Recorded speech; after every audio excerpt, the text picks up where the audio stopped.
of course, if they're opposite each other. Now, once I've removed the tail from the cartridge, the next step is to prime the musket.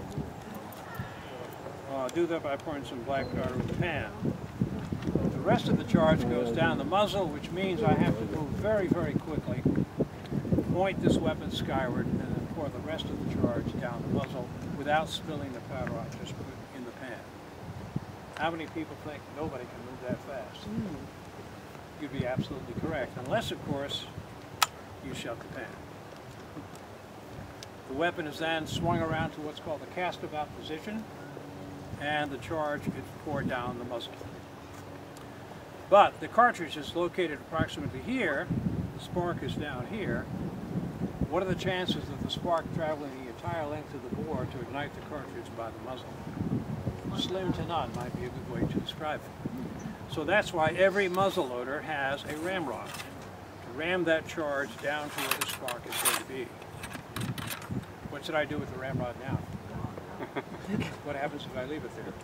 It's going to go fly. It flies through the air like an airborne harpoon. It also means I can't load the second shot.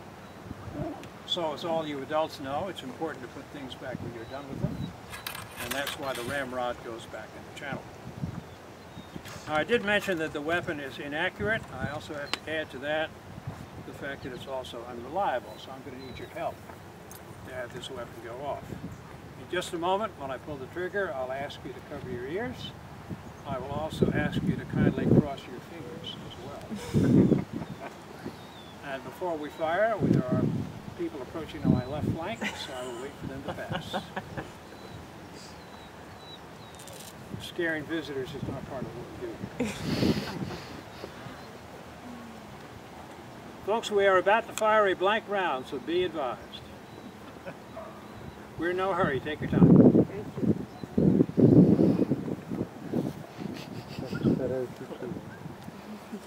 Kylie, should we advise that gentleman by his time? I think we probably should. Would you kindly do that, please? You folks are patient, I hope.